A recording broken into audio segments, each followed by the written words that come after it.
여러분 안녕하십니까. 시사 매거진 쇼 프레스룸 라이브의 구경호입니다. 세 가지로 요약한 따끈따끈한 오늘의 한 뉴스로 바로 시작합니다.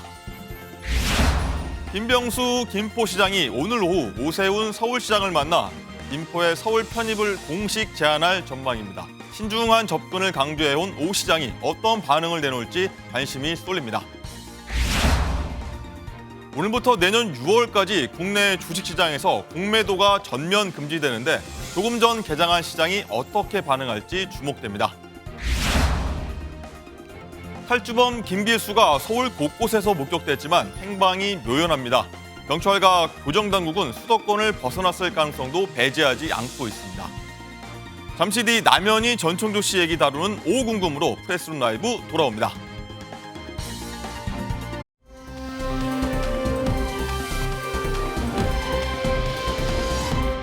네, 프레스룸 라이브는 유튜브로도 함께 시청할 수 있으니까요. 댓글로 의견 많이 남겨주시기 바랍니다. 자, 오늘의 궁금한 뉴스 오후 궁금에서는요. 사기 혐의로 구속된 전청조 관련 소식부터 짚어보도록 하겠습니다. 궁금증 해결사입니다. 임주회 변호사, 이웅혁 교수, 장가희 기자 나오셨습니다. 어서 오십시오. 안녕하십니까. 저 하나 빠뜨린 것 같습니다.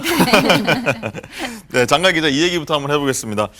남현희 씨 조카를 폭행한 혐의를 받는 전청조가요. 훈육 차원에서 뭐 이런 일을 저질렀다. 이렇게 경찰 진술을 했더라고요. 네, 그렇습니다. 전청조 씨가 지난 8월에 남현희 씨 어머니 집에서 남현희 씨 중학생 조카 A군을 골프채로 10여 차례 때린 혐의를 받고 있는데요. 경찰 조사에서 전청조 씨는 당시 남현희 씨와 교제하던 사이였기 때문에 조카를 훈육했다는 취지로 주장한 것으로 전해지고 있습니다. 자, 그런데요. 지금까지 알려진 건 남현희 씨 조카가 남현희 씨에게 용돈을 요구해서 전청조 씨가 협박을 했고 또 단순히 훈육 차원에서 때린 것으로 알려졌는데 전청조 씨의 목소리로 직접 왜 자신과 아무 상관이 없는 남현희 씨 조카를 때린 건지에 대해서는 밝혀지지 않았거든요. 그 목소리 저희가 김민석 강서구 의회 의원 통해서 입수했는데요.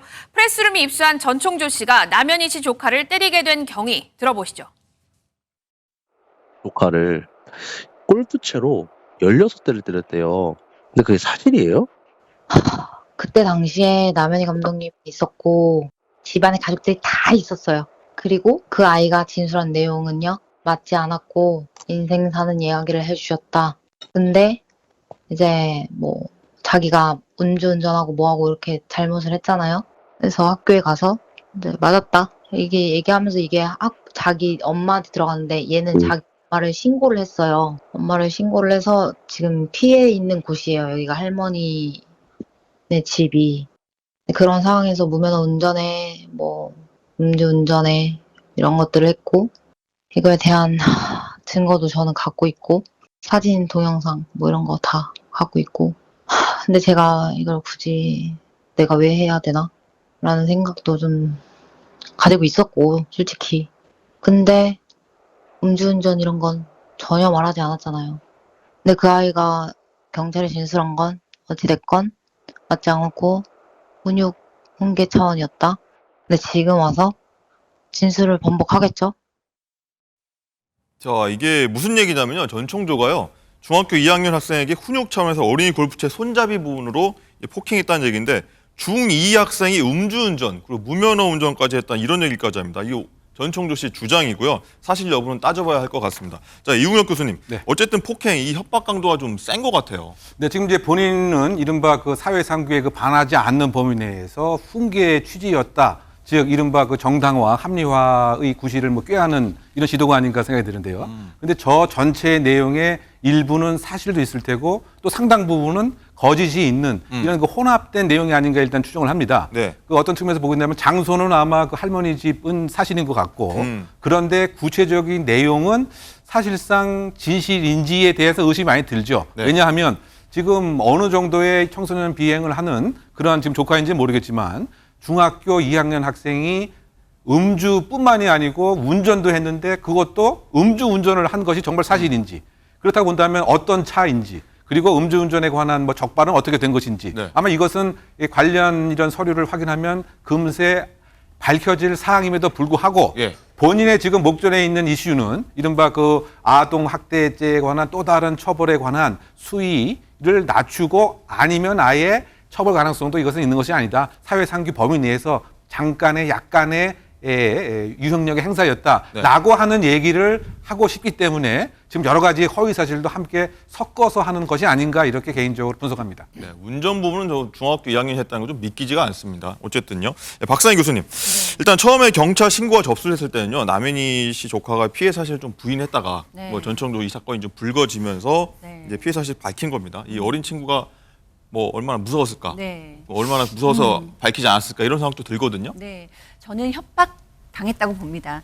그러니까 모든 아동 학대 피해 가해자들은 다 이게 훈계였다, 훈육이었다라고 얘기를 합니다. 그거는 굉장히 잔인한 사건에서도 마찬가지예요. 지금 정상조도 똑같이 나는 훈계였다, 훈육이었다고 얘기하지만 사실 중학교 2학년 아이한테 너 이러면 학교로 경호원들 보내서 작업하겠다. 그다음에 주변에 친구 하나도 없겠다. 이런 얘기는 중학교 2학년 아이한테는 굉장히 무서운 거예요. 그렇죠. 제 주변에 완전히 왕따를 당할 수도 있고 학교에서 무슨 일을 당할 수도 있고 폭력을 당할 수도 있다라는 거잖아요. 그런데다가 이 친구 이 정찬조의 그때만 해도 굉장한 재벌이고 어마어마한 권력을 가지고 있다라고 생각할 때이기 때문에 본인은 그렇게 폭력을 당한 적이 없어요라고 벌벌 떨면서 얘기했겠죠. 이 학생에 대한 조금의 애정도 찾아볼 수 없는 상당히 잔인한 협박과 폭력이었다. 저는 그렇게 생각합니다. 임지혜 변호사. 네. 전청조가 저지른 이 아동 학대 협박 있잖아요. 네. 이거는 뭐 처벌 수위가 어느 정도로 될까요? 네, 일단 이 아동 학대 혐의만 보더라도요. 훈육 차원이었다 이렇게 주장을 하고 있는데 지금 부모도 아니었습니다. 네. 그리고 심지어 이 당시에는 뭐 결혼을 전제로 교제하고 있는 사이였다 뭐 이런 얘기가 나오곤 있지만 사실 가족도 아니었지요. 어떻게 보면 아이 입장에선 제3자가 이렇게 나서서 본인을 혼내고 했던 것인데 사실 여부나 이 훈육을 하게 된 과정 동기, 실제 훈육이었는지 여부는 조사가 필요하겠지만 일단 아동복지법 기준으로 어떤 혐의가 인정이 된다면 5년 이하의 징역, 5천만 원 이하의 벌금에 처해질 수 있는 그런 사안이라고 보입니다. 일단 여기에다 둔 전청조 모친도 조사를 마쳤다고 해요. 모친이 갑자기 나오는데 어떤 이유에서죠? 그렇습니다. 남현희 씨가 신고를 했어요. 어떤 내용이었냐면요. 지금 전청조 씨의 모친으로부터 계속해서 문자와 전화가 오고 있다. 이런 신고가 접수가 되었습니다. 그러니까 스토킹 관련 혐의로 결국 이제 조사가 시작이 되었고요. 이제 전 씨 모친은 자식이 안타까워서 다시 좀 이어주려고 했다, 뭐 오해를 풀려고 했다 이런 취지로 경찰에 진술을 한 것으로 알려져 있거든요.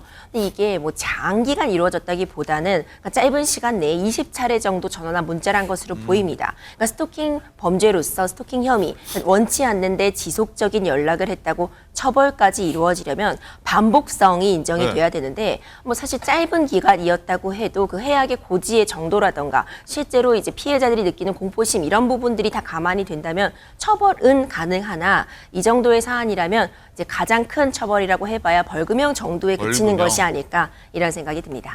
그렇군요. 그리고요, 이제 장가 기자, 이 잠잠한 줄 알았던 이제 전청조의 이제 성별 논란이 좀 다시 불거졌습니다. 네. 남현희 씨가 공개한 사진이 주말에 좀 공개가 됐어요. 어떤 내용인가요? 네, 그렇습니다. 남현희 씨 측이 전청조 씨의 어린 시절 사진을 공개했습니다. 전청조 씨에게 받은 사진이라고 했는데요. 지금 화면에 나오고 있죠. 분명히 사진을 보시면 굉장히 작은 사진 중에 하나가 미국에서 나고 자랐다고 전청조 씨가 말을 했는데 네. 사진을 보면 우리 어릴 때 유치원이나 학교에서 하던 그 사물놀이 학교에서 하던 그런 모습이 있고요. 그러네요. 또 저기 작은 사진 중에 하나가 전형적인 한국 유치원 졸업할 때 입는 저 학사모 사진도 있습니다. 그러네요. 저거 사진 아마 자제분들 찍으셨을 텐데 맞아요. 그런 모습들. 또 전형적인 유치원 졸업할 때 입는 사진. 또 하나 뭐가 있냐면 맨 밑에 보시면 한복 입고 한옥에서 찍은 사진이 있어요.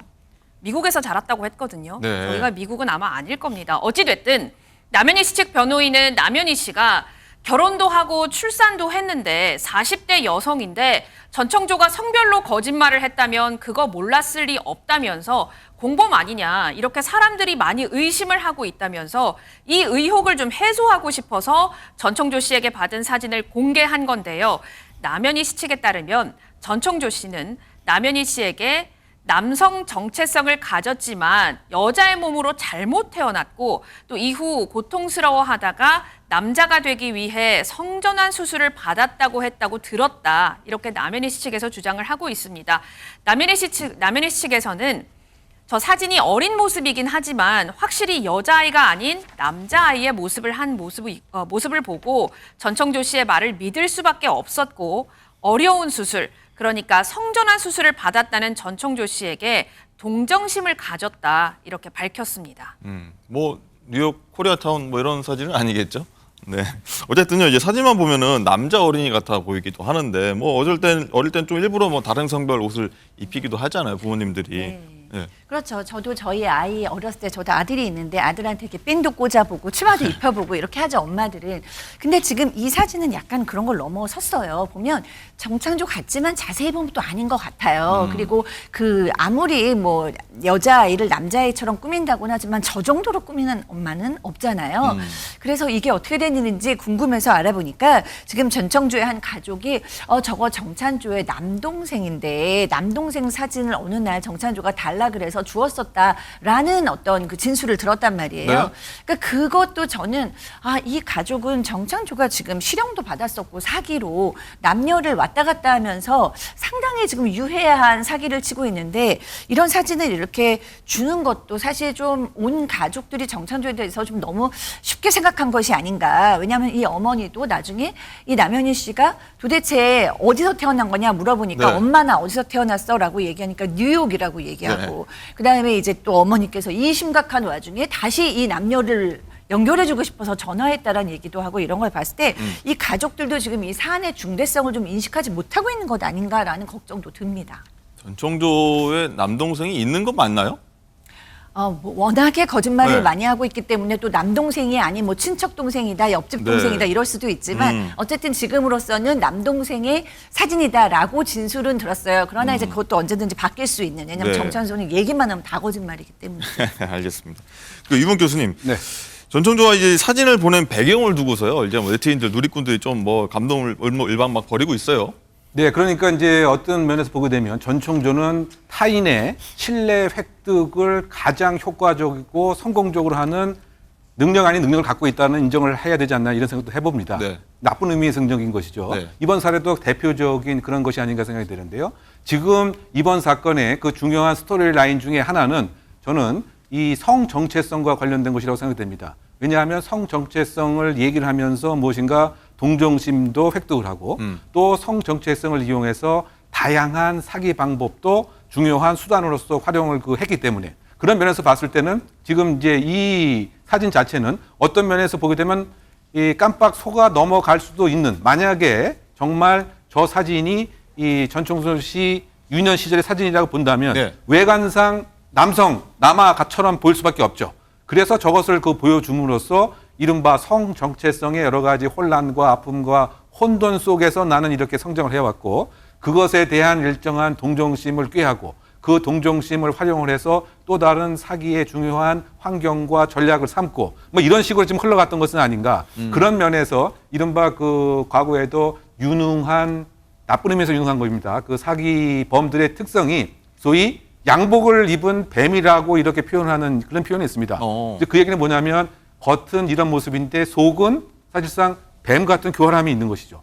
그 교활함의 한 방법으로서 만약에 저것이 거짓이고 정말 남동생의 또 사진이라고 한다면 저것의 일반적인 입장에서는 공범 여부를 떠나서 일단은 뭐 속을 수밖에 없는 이제 뭐 이런 그 상황으로 심리적 동정심의 시작으로서 저 사진을 활용하고 역시 강화하고 입증하려고 했던 뭐 그런 상황이 아닌가 평가해 봅니다. 그렇군요. 예. 성 정체성, 성별 요 문제는요 저희가 오늘 계속 다뤄볼 거니까요. 그리고 앞서서 남현희 씨가 한 라디오 인터뷰를 통해서요, 이 전청조 씨가 이제 남성의 몸을 가지고 있었다 주장했는데 그 발언 한번 듣고 오겠습니다. 어느 날 이제 제 옆에 누워서 이제 본인이 남자라는 거를 노출을 시킨 거죠. 근데 그 노출이 보여주는 노출이 아니라 제가 좀 당황스러운. 그런데 분명 남성이었다. 네. 그래서 저는 이제 너무 당황스러웠어요. 왜냐면 예. 제가 살아가면서 그런 분들은 예. 제가 보지 못했으니까요. 조금 더 생각을 해보니 그거는 그 사람이 선택을 한 부분이니까 저는 뭐 이렇게 깊은 관계를 바란 건 아니고 그냥 친구로서 존중해주고 싶은 마음이 좀 컸었어요. 저는 실제로 보지는 않았어요. 왜냐하면 제가 그걸 보게 되면 저도 어떻게 마음의 변화가 생길지도 몰랐고요. 조금 무서웠어요. 그리고 그 사람이 힘겹게 저한테 성전환 수술을 한 것에 대한 고백을 했다고 생각을 했기 때문에 그 부분을 그냥 사람 대 사람으로서 존중해 주고 싶었고. 요약하면요, 이 전청조가 노출은 했지만 직접 보진 않았다. 뭐 이게 어떤 의미인지 구체적인 의미인지 한번 짚어봐야 될 것 같고요. 자, 임재 변호사님, 네. 일단 어쨌든 정청조가 성전환 수술을 했다고 해서 조금 이제 동정심을 가졌다고 하는 게 남현희 씨 주장이잖아요. 네. 어떻게 들으셨습니까? 좀 일반인들이 들었을 때 좀 헷갈리는 부분이 있습니다. 그래서 어떻게 몰랐느냐, 이게 계속 제기가 되는 질문이잖아요. 이미 남현희 씨가 40대였고 출산한 경험도 있는 여성인데 이런 부분을 정말 몰랐는가, 이런 부분에 좀 사실 많은 분들의 관심 집중되어 있는 것 같습니다. 하지만 남현희 씨 본인도 밝힌 것처럼 애초에 전청조 씨가 펜싱 학원에 찾아왔을 때는 여성이라고 밝히고 처음에 찾아왔다고 했었어요. 그럼 그 당시에는 여성인 걸 인지하고 있었고, 사실 앞서 우리가 전청조 씨의 어린 시절 꼭 남아처럼 보이는 사진을 보았지만 그건 어린 시절이었잖아요. 그러니까 처음에 만났을 때는 여성의 모습을 하고 있었는데 이후에 뭐 여러 가지 사정으로 인해서 내가 원래 남자의 정체성을 갖고 있다, 그러면서 아이 때의 사진을 보여주었다. 이게 과연 현재 상황에서 전천주 씨가 여성이었는지 남성이었는지를 확인하는 데 있어서 처음 만났을 때 여성이었는데 과거에 남자 같아 보이는 사진을 보여준 게 어떤 의미가 있는지 조금 의미가 좀 모호해지는 것이 아닌가, 이런 생각도 들고요. 성전환 여부가 지금 관심을 갖고 있는 것은 성전환 수술을 해야지 당연히 어떤 주민등록상의 성별 정정도 가능할 거 아니에요. 지금 남현희 씨는 일관되게 주민등록증도 2개를 가지고 있었다. 그리고 실제로 결혼까지 가려고 했었거든요. 네. 그렇다면 결혼을 하려면 당연히 우리나라에서는 현실적으로는 성별 전정이 있었어야지 가능한 상황이잖아요. 근데 성전환 수술을 알았다, 몰랐다, 이 과정에서 성전환 수술을 하지 않았는데 남현희 씨가 알고 있었는데도 이걸 결혼까지 끌고 가려 했다? 더 말이 안 되는 상황이거든요. 실제로 본인이 직접 나서서 결혼을 발표하기도 했던 상황이기 때문에. 네. 하지만 여전히 이걸 어떻게 몰랐느냐는 질문에는 명쾌하게 답변이 안 돼 있는 상황이어서 사실 사기죄의 공범 여부를 판단함에 있어서도 실제로 이걸 알았느냐 몰랐느냐가 한 번 더 쟁점화될 것 같습니다. 그 부분만 좀 계속 저희가 짚어보겠습니다. 장가 기자, 네. 전청조가 이제 한 인터뷰 도중에요, 이제 돌발 행동을 하면서 자신이 남성이다, 이런 걸 좀 강조했다고 해요. 저도 이거 TV 보다 깜짝 놀랐는데 저도 놀랐어요. 깜짝 놀라셨죠? 너무 놀랐습니다. 가슴 절제를 한 자신의 몸을 직접 옷을 들어서 보여줍니다. 예. 제작진들에게. 그래서 제작진들도 놀라고 TV를 보는 저희도 놀랐는데 예. 지금 양측이 계속 남자인 줄 알았다, 여자인 거 알고 있었다, 이거 가지고 얘기가 너무 많아요. 그래서 제가 그동안 발언을 한번 쭉 정리를 해봤더니 아까 변호사님 말씀을 하셨지만 남현희 씨 측에 따르면 처음에 전청조가 여자로 접근을 했다. 언니 동생으로 우리 지내고 있었는데 25살에 남자로 성전환 수술을 했다고 말했답니다. 그런데 전청조 씨는 남현희 씨가 가슴 수술하라고 시켰다. 너 이러다가 너 여자인 거 들키겠어 라는 말을 했다. 이렇게 또 전청조 씨는 주장을 하거든요. 저희가 단독 입수한 녹취에 따르면 남현희와 전청조는 전청조가 여자라는 거 둘은 철저하게 숨겼다. 가족들에게도 숨겼다. 이렇게 얘기를 하고 있습니다. 네. 또 가슴 절제를 하고 나서도 남현희 씨가 직접 드레싱까지 해줬고, 그러니까 자신이 여자라는 거 남현희 씨가 알고 있었다고 전청조 씨는 일관되게 계속 말을 하고 있는데, 굉장히 민감한 얘기일 수 있지만 전청조 씨의 목소리로 자신의 성별과 관련된 언급을 하는 거 저희가 김민수 의원 통해서 입수했거든요. 한번 들어보시죠. 남성의 성기가 있으세요? 아니, 없어요. 근데 그분은 계속 있다고 주장하셔가지고. 없어요. 없는데, 이걸 뭐 보여줄 수도 없고, 참. 없는데요. 저희도 관계라는 걸 하지 않습니까? 근데 만약에 저희가 거기서 정말 트랜스젠더나 성전환 수술한 사람들이 쓰는 기구를 썼다라고 하면 모를 리도 당연히 없고요. 저희는 서로 알고 합의하에 그런 관계도 맺었었고. 근데 등만 맞대고 남자인 걸 알았다라는 발언 또한 그런 발언도 그렇고, 남현희 씨가 저한테 진짜로 너 가슴 때문에 여자인 거 사람들한테 들킬 것 같대 라는 발언 정말 했고요. 그래서 그것 때문에 저도 고민하고 수술을 했고 광고 발라주기도 하고 드레싱도 본인이 해주고 그랬던 건 맞아요. 호르몬 주사 맞으러도 같이 갔고요. 네, 좀 민감한 부분일 수는 있으나 저희가 뭐 양측이 너무 주장이 다르고 거짓말을 누가 하느냐 이런 거기 때문에 한번 저희가 한번 짚어보는 차원에서 한번 뭐 들어봤다 이런 얘기 말씀드리고요. 일단은 임재 변호사님, 네. 전청조의 일단 주장으로는요, 이제 가슴 절제 수술도 남현희 씨 권유로 했다는 건데 이게 또 남현희 씨의 성전환 수술을 했다는 걸 알았다. 뭐 이런 내용과는 좀 상반되는 것 같아요. 좀 혼란스러운 부분이 있죠. 어쨌든 둘 다 한때는 정말 애정했던 관계라고 하는데 이렇게까지 이런 얘기까지 나오고 있는 상황이 참 씁쓸한 상황이기도 네. 하는데요. 일단 좀 짚어보자면요. 이 내용, 그러니까 가슴 절제 수술을 남현희 씨가 권했다. 너 그러다가 여자인 걸 들키겠다. 이러면서 권했다고 주장하는 것이 전청조 씨의 입장이잖아요. 근데 이런 상황이 맞다면 저는 관련된 증거가 남아 있을 거라고 봅니다. 수술하는 데는 뭐 당일 퇴원을 했다고 하더라도 어쨌든 병원에 가고 오고 그 과정에서 남현희 씨와 메시지 같은 걸 주고받았을 가능성이 매우 커요. 그리고 수술 이후에도 뭐 직접 드레싱을 해줬다 이런 얘기도 하는데 뭐 며칠 동안의 일상생활에 어려움이 있을 수 있기 때문에 이런 과정도 당연히 연인 관계였다면 대화로 남아있을 것이라고 보거든요. 그러니까 뭐 조사를 통해서 메시지나 뭐 그 외 통화 내역이라던가 아니면 주변인들의 진술 같은 것들을 확인해 보면은 과연 알았는지 몰랐는지 확인될 가능성도 있다고 보고요. 그러면 이제 이 주장을 다 서로의 말이 모두 다 맞다고 본다면 성 전환은 한 줄 알았지만 가슴은 남아 있어서 그럼 이후에 가슴 수술을 한 것이다. 뭐 이렇게 해석해야 되는 것인데 좀 혼란스럽다. 혼란스럽습니다. 이렇게 정리할 수밖에 없을 것 같네요. 네, 혼란스럽습니다. 저희도.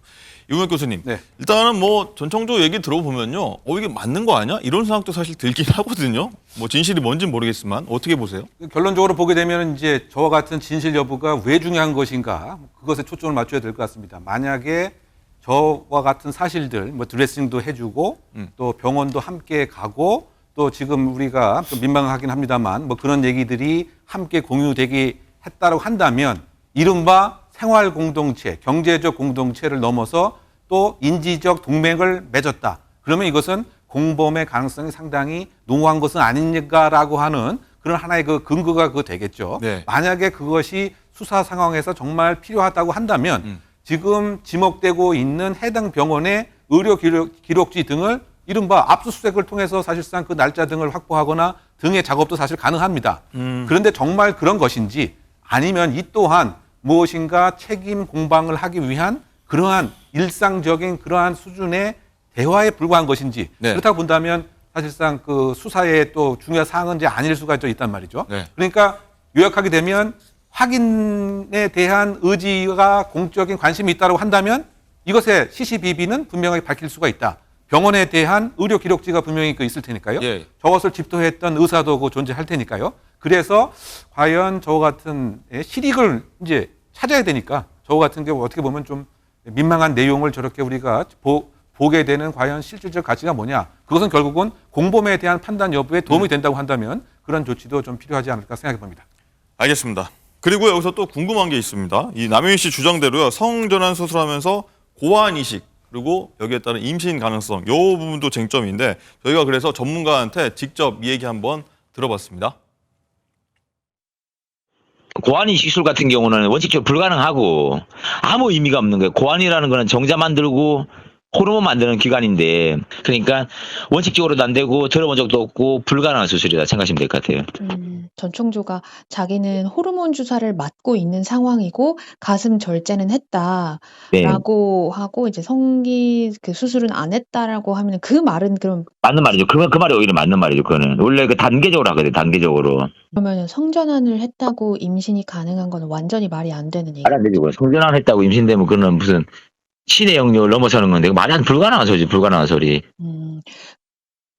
네, 유튜버 꽈추형으로 활동하는 홍성우 비뇨기과 전문의는 이렇게 말도 안 되는 소리다라는 의견을 주셨습니다. 자, 어쨌든 이제 두 사람의 엇갈린 주장을 듣자니요, 이제 매번 머리가 복잡해지는데 이웅혁 교수님, 야, 두 사람 입장 뭐 이해되는 부분이 좀 있으신가요? 이 또한 상당히 좀 민감한 부분이죠. 그런데 이 또한 이번 사기의 중요한 스토리라인 중에 하나다라고 생각이 됩니다. 그 얘기는 뭐냐면 지금 그 사기의 쭉 그 소재를 보게 되면 자신이 이른바 그 피 호텔에 이른바 숨겨진 이 재력가의 역할을 하고 있다라고 하는 그 과정에서 결국은 재산을 양도를 해야 되고 네. 이런 등등이 그 필요하다. 그래서 결혼을 해야 되는데 소위 빨리 이 아이를 조금 가질 필요도 있다라고 하는 이런 얘기들을 사실 소재로 활용하지 않았습니까? 이것을 강화하기 위해서 소위 가짜로 그 피호텔 사장이 직접 카톡도 그 보내기도 하고요. 그래서 결국은 이 임신 여부에 대한 테스트를 해봤더니 또 일부 보도에 의하면 임신이 될 수도 있다라고 하는 이런 얘기가 나오면서 전청조 씨 자체는 나는 그건 상관없다. 누구의 아이든 상관없다. 이 부분도 상당히 좀 민감한 그 부분인 거죠. 누구의 아이든 상관없다. 그것은 또 다른 그 진정성을 확보하고 나는 이 남편이 그 자체를 지금 사랑하고 결혼을 해야 되겠다라고 하는 이런 얘기에 확증을 주기 위해서는 이것을 아마 확인을 했던 것 같아요. 그 말 중에서 그 네. 남현우 씨가 그랬을 때 이 전청조 씨가 임기응변적으로 지금 답변을 한 것이 이렇게 발전된 것 같아요. 그 내용은 뭐냐면 자신의 또 다른 동생이 그야말로 특정적인 부분을 이렇게 이식받아서 사실은 그 생식 기능도 가능하기 때문에 이런 어떻게 보면 전혀 의학적 상식과 평균의 상식으로는 얘기가 안 되는 말이 안 되는 얘기지만 무엇인가 답변을 해야 되니까 그렇게 바로 이제 그 답변을 했던 사항들이 네. 지금 이렇게 또 흘러나왔다. 그래서 요약을 하게 되면 결국은 그 본인의 성공적인 그 사기의 성공을 위해서 지금 순간순간적으로 여러 가지 그 얘기들을 이렇게 말도 안 되는 얘기들을 이렇게 제공하는 것이 아닌가 생각이 되고 또 한편 측면에서는 남현우 씨는 혹시 그럴 수도 있다라고 하는 이런 생각을 했다라고 하는 그들만의 리그에서는 이것도 가능하지 않았을까라고 지금 답변을 하고 있는 것인데요. 그와 같은 이제 그 신뢰의 왜곡도 네. 무엇인가 조금 이해 가지 않은 대목임은 분명하다라고 평가합니다. 알겠습니다. 그리고 박상희 교수님, 이 전청조는 앞서 한 인터뷰에서요, 가슴 수술 얘기 때는 좀 당당하게 하다가 투자금 얘기 나오니까 조금 이제 중언부언하면서 말 끝을 좀 흐리더라고요.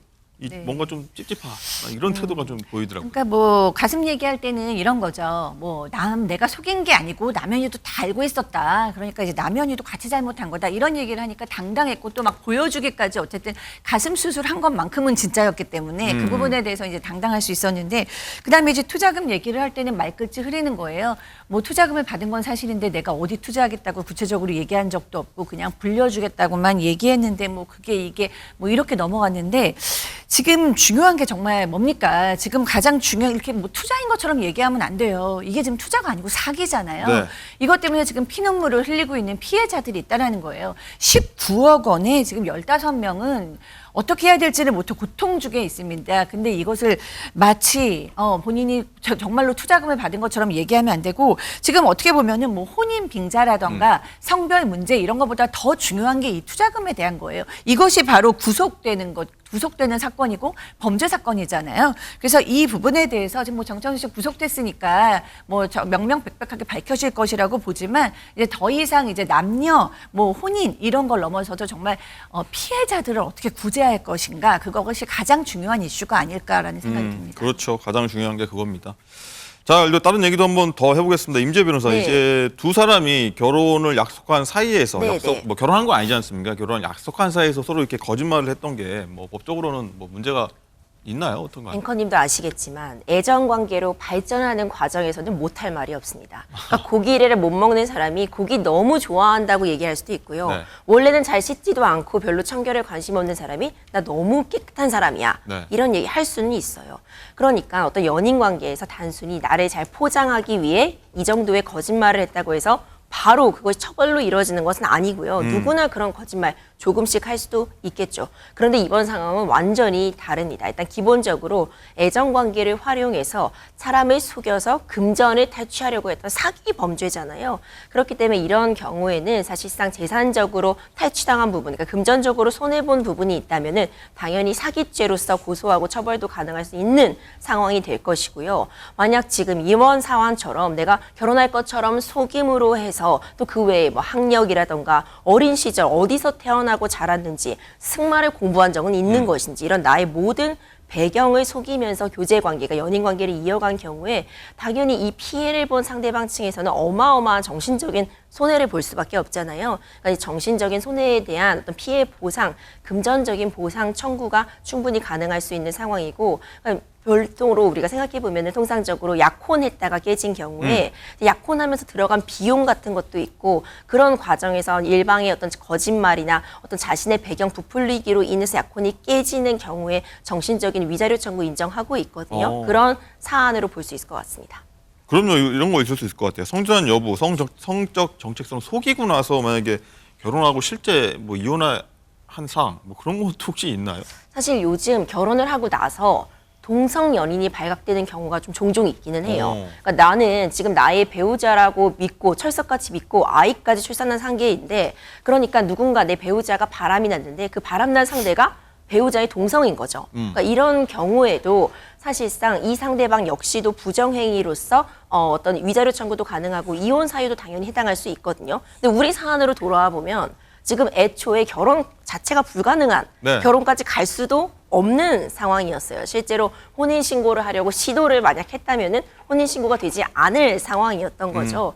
그래서 좀 이번 사안과 논의를 교회를 같이 한다고 볼 수는 없지만, 어쨌든 혼인 과정에서 성별 여부도 속인다거나 아니면 성전환 사실 자체를 감췄다거나 이런 네. 나의 배경들을 속였다면은 이 부분 사실 만약 혼인까지 실제로 성전환을 하고 성별 정정을 해서 혼인까지 간 상황이라면 혼인 취소 같은 사유가 분명히 될 수 있을 것 같습니다. 알겠습니다. 예. 다시 그러면 쟁점으로 돌아와서요. 이원 교수님, 이제 앞선 인터뷰 보면요. 제가 인터뷰하면 현이가 다친다. 내가 모든 걸 말하면 남현이가 쓰레기 되고 나만 살게 된다면서 제가 나쁜 사람이 돼야 이 사람이 산다고 전 청조가 얘기를 했습니다.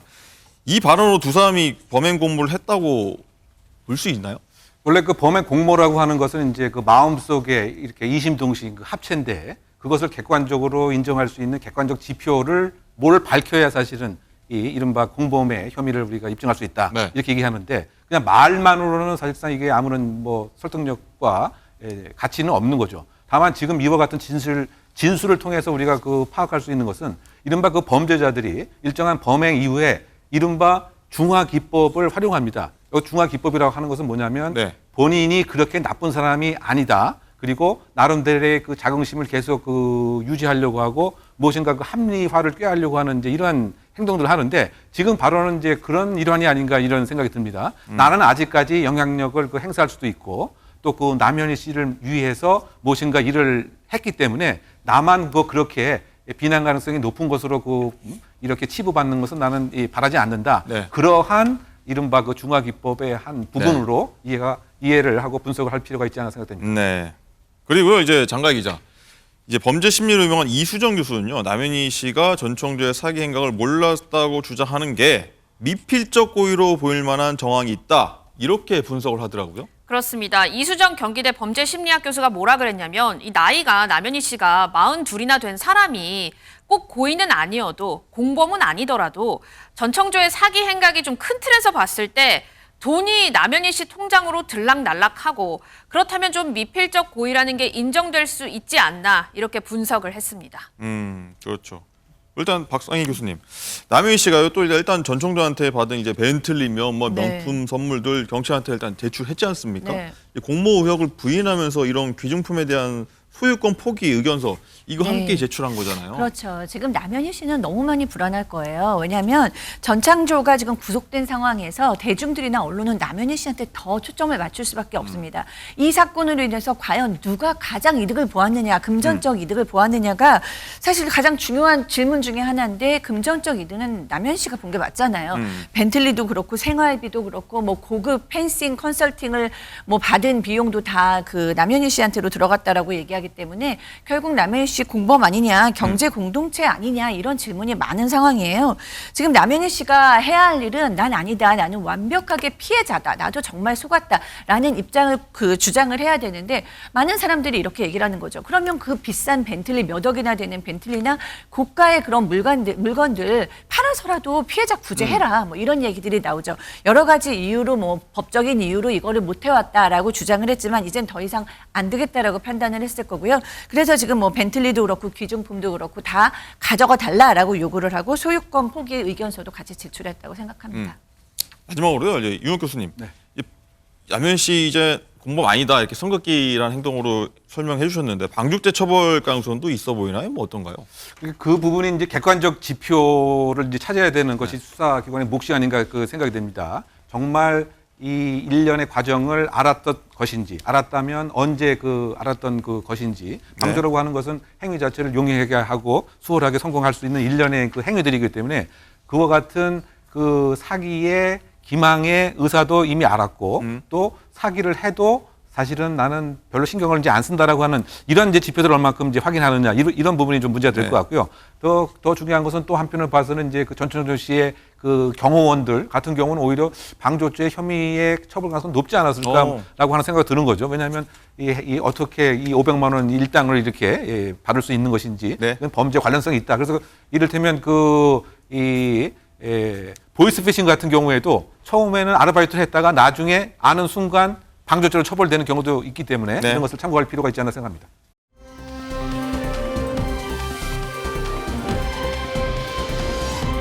지금부터는 병원 치료 도중에 달아난 이제 특수강도 피의자 김길수 행방을 한번 쫓아보도록 하겠습니다. 사흘째 행방이 묘연한데 법무부는요 현상금 500만 원을 걸고 공개 수배를 하기도 했습니다.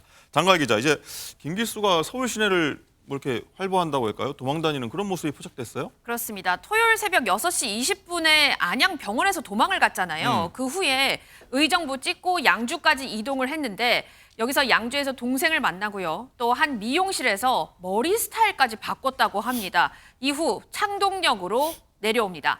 창동역에서는 베이지색 운동복으로 갈아입고 마스크 착용한 채 사우나 들렀습니다. 여기서 30분 넘게 머물렀다고 하는데요. 이 사우나에서 누군가 김길수를 목격했습니다. 목격자 인터뷰 들어보시죠. 하얀 후드티 입고 바지 입고 마스크를 써서 현금으로 키오스크 여기서 계산을 해고 갔다고 그랬는데 저는 그걸 못 알아봤죠. 마스크 쓰고 그랬으니까.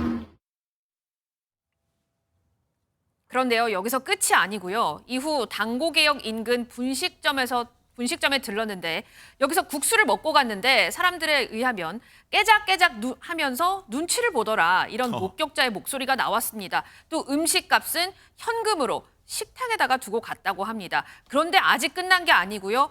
다시 광진구 뚝섬 유원지역을 찾은 뒤 고속터미널까지 간 것으로 파악이 됐습니다. 그런데요, 대담한 게 여기서 지하철 타고 다녔다고 하고요. 아까 베이지색 옷 입었다고 했는데 고속터미널에서는 검정색 옷으로 또 갈아입었답니다.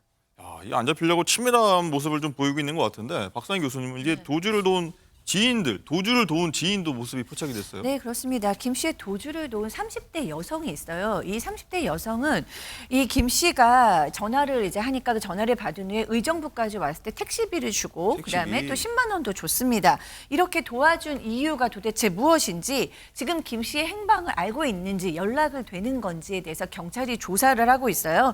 이 조사 과정에서 이 여성은 단순한 지인 사이일 뿐이다라고 얘기하고 공모 가능성은 아주 일축을 하고 있다고 합니다. 임재규 변호사님, 이제 이 도피를 도운 것만으로도 이 처벌이 가능한가요? 네, 그렇습니다. 당연히 범인 은닉죄, 범인 도피죄 혐의를 받을 수 있는 상황이죠. 그리고 지금 앞서 단순 지인 사이다라고 밝혔지만 지금 이 김길수가 전화를 갖고 있지 않잖아요. 휴대전화, 본인 휴대명의의 전화가 없었겠죠. 그렇다면 누군가 택시기사님 전화를 빌려서 전화를 했다는 것인데 이 번호를 외우고 있었다는 뜻이잖아요. 이 지인의 번호를 어느 정도 암기할 수 있었다면은 가까운 사이일 수도 있겠다. 이런 추측도 조심스럽게는 가능한 상황일 것 같고요. 어찌 되었건 범인이 지금 도피하고 있는 과정에 조력을 한 부분이 확인이 된다면 범인 도피죄로 처벌이 가능하지만 지금 현 상황에서 중요한 건 검거기 때문에 주변 지인들의 제보가 가장 중요한 상황이고 어느 정도 가담했는지 이전에 공모한 상황이 있는지는 조사를 통해 확인이 가능할 것 같습니다.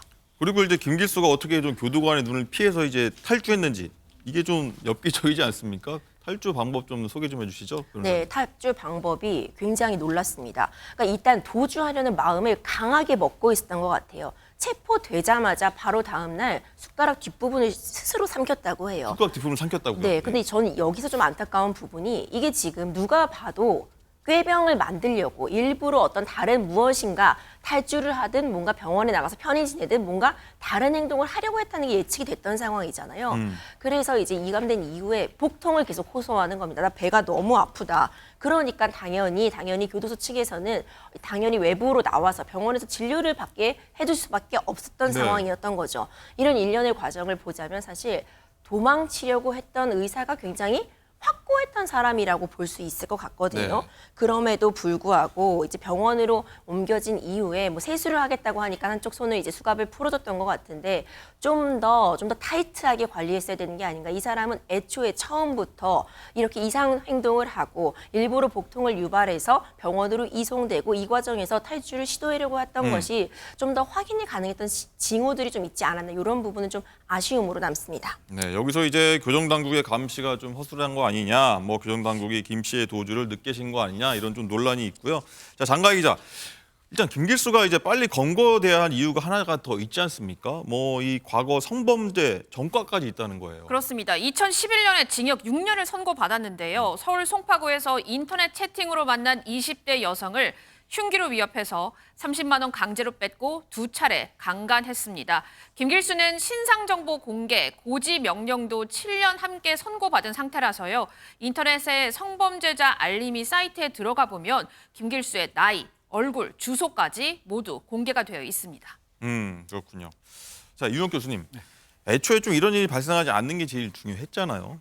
어쨌든 피의자의 탈주 막을 수 있는 방법 없을까요? 있을까요? 이번 상황은 이제 법무부 그 교정 당국의 그 개호의 실패다 이렇게 요약할 수밖에 이제 없습니다. 예. 소위 말해서 이제 한 손 그 수갑도 의료 이 진료 중에는 채우는 것이 원칙이고, 특히 화장실 용변 등에 갔을 때는 밀착 개호를 그 했어야 되는데 뭐 그것을 이제 못했던 뭐 이런 점들 신고도 늦어지고요.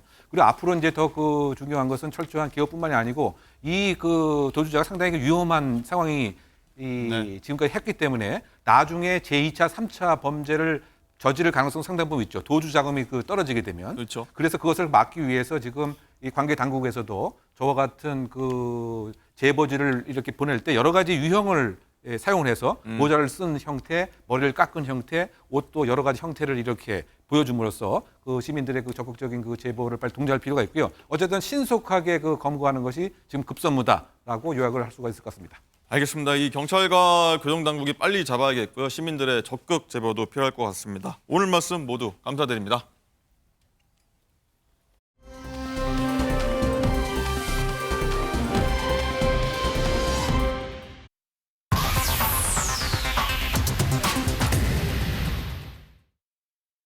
프레스룸 라이브 픽의 김유진입니다. 오늘의 첫 번째 픽입니다. 이유는 황당했고 결과는 심각합니다. 그제 경남 진주의 한 편의점에서 술에 취한 20대 남성이 아르바이트생을 심하게 폭행했습니다. 이유는 여성 아르바이트생의 머리가 짧아서 페미니스트 같다는 것. 자신은 남성 우월주의 단체 회원이라고 이야기하기도 했는데요. 가해 남성은 폭행을 말리던 50대 남성에게까지 무자비한 폭력을 휘둘러 코와 손목 등 골절에 눈엔 심각한 부상까지 입혔습니다. 이 남성 경찰 조사에서 이상 행동을 보이기도 했다고 전해지는데요. 분노를 조절하지 못하거나 농담을 하는 등의 모습을 보였다고 하네요. 하도 예매가 어려워서 피 튀기는 티켓팅, 일명 피켓팅을 해야 한다는 가수 이명웅 씨의 콘서트. 그런데 예매가 끝이 아니었습니다. 공연이 있는 밤이면 이명웅 씨 콘서트장 앞에 효자, 효녀들이 모여든다고 하는데요. 공연이 끝나면 부모님의 귀가를 챙겨드리기 위해서입니다. 커다란 텐트 아래 모여 부모님을 기다리는 모습이 마치 시험장에 자녀를 들여보내고 애타는 마음으로 기다리던 우리 부모님의 모습과 닮았는데요. 참 마음이 흐뭇해지는 장면이긴 한데 이렇게 하지 않는다고 해서 자녀들의 사랑이 부족한 건 아니라는 거 알아주실 거죠? 자, 이번엔 남편분들 위기의 순간입니다. 가수 태진아 씨가 아내를 위해 직접 작사한 노래를 내놨는데요. 당신과 함께 갈 거예요란 제목의 이 곡은 34년 전 히트곡 옥경이 이후 태진아 씨가 아내를 생각하며 부른 두 번째 노래입니다. 얼마 전 태진아 씨의 아내가 치매로 투병 중인 사실이 알려졌는데요. 태진아 씨는 아내를 위해 쓴 이번 곡을 녹음하면서 수없이 눈물을 흘렸다는 절절한 사연도 전해집니다. 당신이 있었기에 힘든 줄 몰랐었다오. 인생길 마지막까지 당신과 함께 갈 거예요. 가사 한 줄 한 줄에서 아내를 향한 깊은 사랑이 느껴집니다. 지금까지 라이브 픽이었습니다.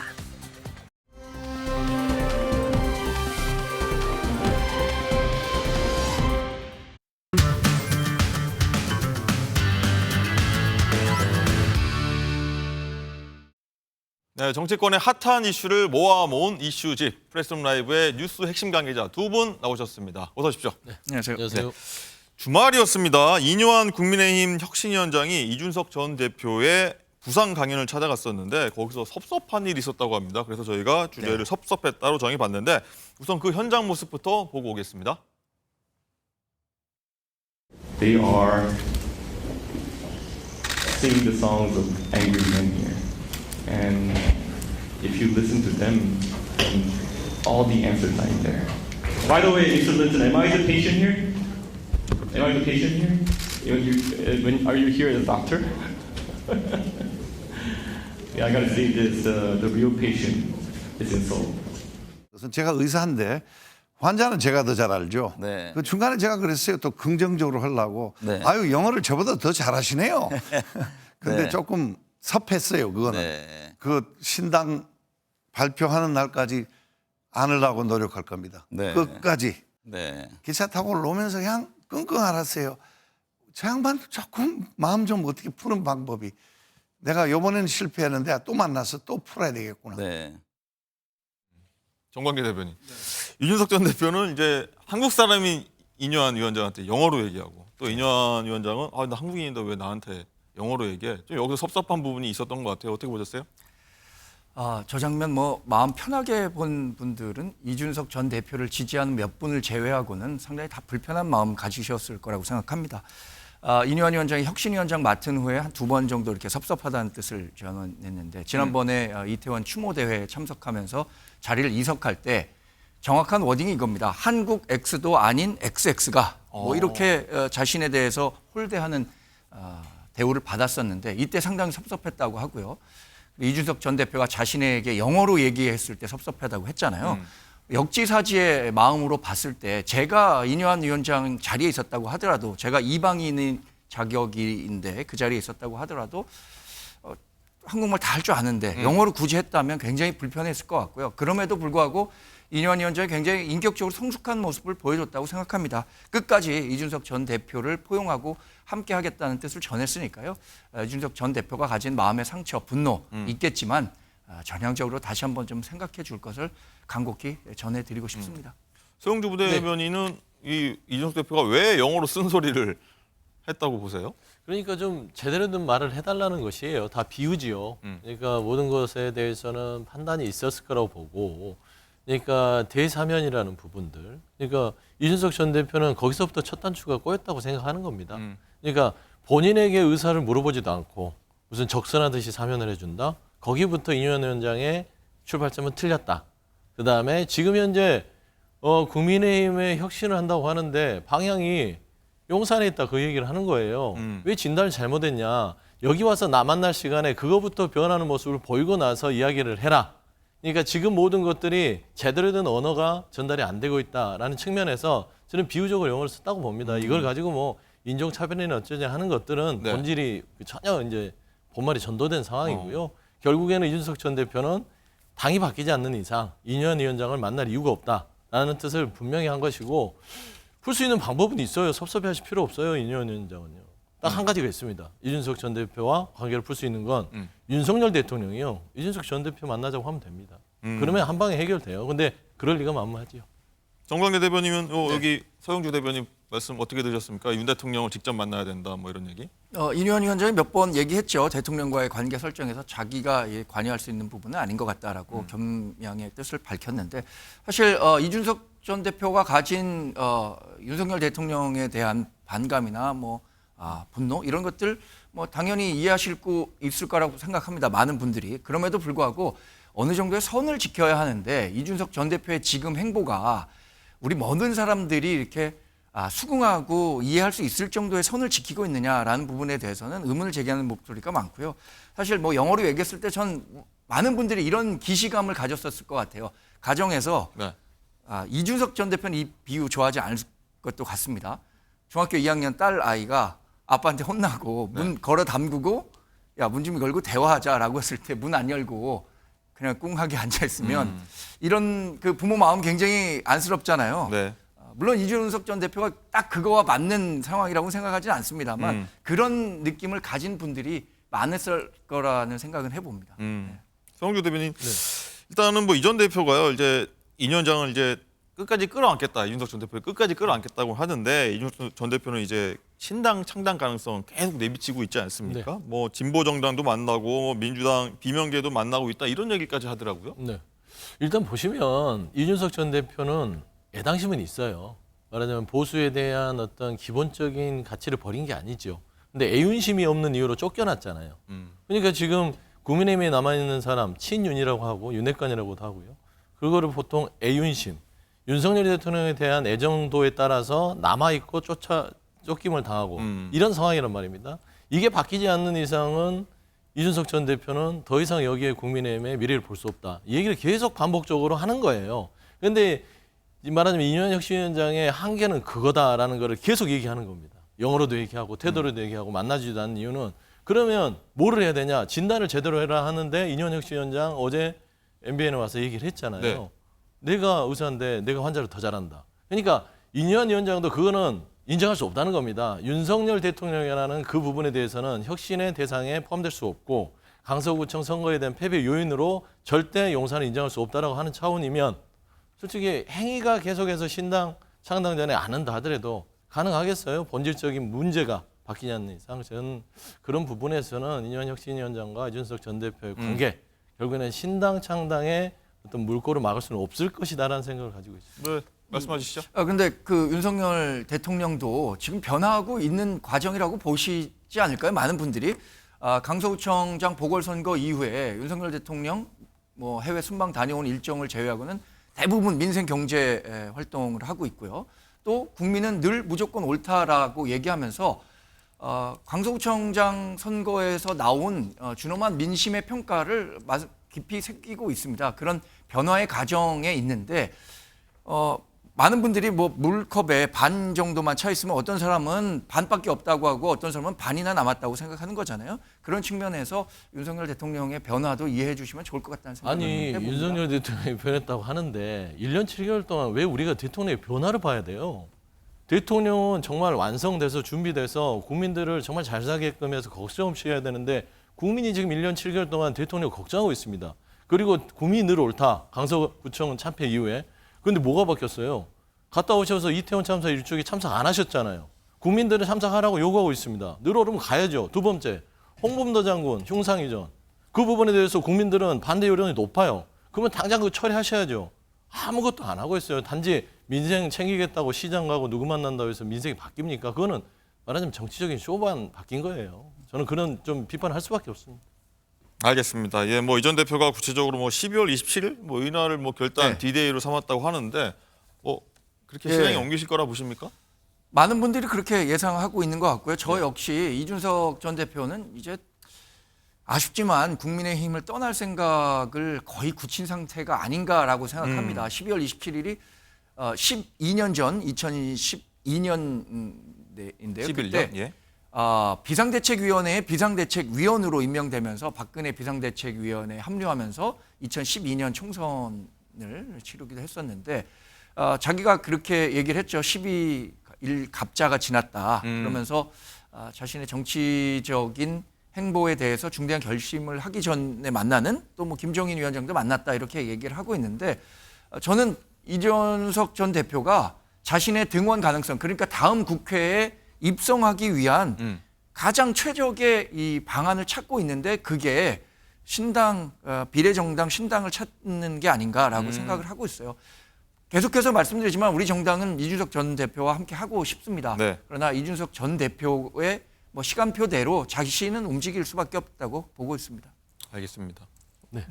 그런데 신당 창당이라기보다는 3지대를 구성하는 정도로 보시면 될 것 같아요. 제3지대로? 예. 그러니까 지금 현재 보면 지금 양양자 의원의 창당도 있었잖아요. 네. 한국의 미래인가? 거기 있었고 금태섭 전 의원도 준비하고 있고 네. 거기 김종인 전 비대위원장 있지 않습니까? 이분들이 구성하고 있는 이 판에 플랫폼에 본인의 세력을 갖다 얹히면 삼지대가 구성되는 거라서 특별히 이준석 신당은 나타나지는 않을 것 같다라고 좀 보고 있습니다. 알겠습니다. 자, 이런 와중에 홍준표 대구시장이 또 SNS에 글을 올렸습니다. 요즘 굉장히 자주 발언을 하고 있는데 본인은 탈당할 일 전혀 없을 것이다. 30년간 당을 지켜온 본류가 나다. 이런 얘기를 했습니다. 정광기 대변인. 네. 홍준표 시장 예. 본류라고 자부할 만하다고 생각하고요. 자부심 가짐할 만한 분이라고 생각합니다. 1996년 총선에 당선돼서 보수정당에 계속 몸을 담았습니다. 지난 예. 선거에서는 물론 무소속으로 탈당해서 다시 입당을 하긴 했지만 그때 당시에 뭐 모래시계 열풍을 갖고 국회에 입성한 이후에 당대표 대권 후보까지 지냈으니까요. 그런데 지금의 과정은 어떻게 생각하면 홍 시장 입장으로는 이렇게 판이 바뀌어야 자기의 활동 공간이 생긴다고 생각하는 것 같아요. 그러니까 뭐 축구할 때도 말이죠. 선수들이 공간이 있어야 자기의 기능을, 재능을 뽐낼 그 공간이 생기게 되는데 네. 지금과 같은 상황에선 자신이 활동할 수 있는 공간이 없다 보니까 판을 한번 흔들어서 그러니까 뭐 국민의힘뿐만 아니라 정계 개편 얘기를 하고 있는데 그런 판을 흔들면 자신이 다시 등판할 수 있는 그런 좋은 기회가 마련될 수 있을 것이라고 보고 이런 류의 메시지들을 계속 내는 게 아닌가 생각하는데 그럼에도 불구하고 우리 당 지금 혁신위원회가 구성돼서 열심히 혁신 과정에 있으니까 여기에 좀 힘을 실어주시는 게 당의 원로로서 좋은 역할이 아닐까 생각해 봅니다. 네, 뭐 방금 그래픽도 나갔지만 홍 시장이 곧 정계 빅뱅이 올 것으로 보인다. 잘 대처하길 바란다. 이런 얘기를 했는데 수영주 대변인은 이거 어떤 맥락으로 보세요? 결국에는 이제 이번 총선의 결과를 비관적으로 보는 것이죠. 근데 정계의 빅뱅이라는 게 그 전에는 일어나지 않을 거예요. 지금 현재 윤석열 대통령을 총재로 사실상 총재로 두고 김기현 2기 체제가 출범을 했단 말입니다. 그게 홍 시장 입장에서는 맞득지 않아요. 김기현 대표랑 홍 시장의 관계는요. 정치적으로 영원히 물과 기름 같은 사이예요. 그런 의미에서는 지금 현재의 당의 입장을 가지고는 절대로 이번 총선에서는 어려울 것이기 때문에 친윤들이 결국엔 자기 살자고 막 탈출이 이루어질 것이고 이러면서 이준석 전 대표가 삼지대를 구성한 곳에 막 친윤들, 그러니까 친윤 호소인들은 그쪽으로 갈 공산이 크다라는 어떤 좀 애언을 하는 것 같습니다. 뭐 총선 이후에 벌어질 수 있다. 총선 안에도 벌어질 수 있고요. 이후도 벌어질 수 있는데 정계의 큰 빅뱅은 이후고요. 현재 총선을 앞두고는 지금 현재 친윤 호소인들은 결국에는 당에서 버림을 받고 삼지대로 갈 것이다. 나는 좀 그런 애언을 하는 것이죠. 그런 전망을 해주셨고요. 그리고 정광재 대변인. 네. 홍준표 시장이 또 친윤계를 향해서 좀비라는 표현을 썼습니다. 뭐 곧 나라도 살겠다는 엑소더스가 친윤으로부터 급속히 퍼질지도 모른다. 이렇게 강도 높게 비판하더라고요. 전 좀비라는 표현에 뭐 수긍하기가 어려운데 네. 그리고 또 어떻게 생각하면 좀비라는 건 죽지 않고 계속해서 생명력 연장하고 있잖아요. 좀비라는 표현에 대해서 뭐 전혀 동조하지 않고요. 친윤 그룹에 대한 견제의 목소리가 당연히 그동안도 있어 왔고요. 이른바 친윤 중진 의원들이라고 하는 분들이 이번 혁신위원회에 어떤 혁신의 대상으로 언급되고 있는 것도 맞습니다. 김기현 당대표가 이게 공식적으로 요구가 오면 진지하게 답을 할 기회가 있다라고 얘기를 했으니까요.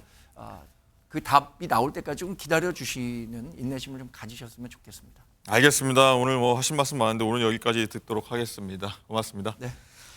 자, 오늘 프레스룸 라이브도 여기서 마치도록 하겠습니다. 저희는 내일 오전 10시 30분에 다시 찾아뵙도록 하겠습니다. 고맙습니다.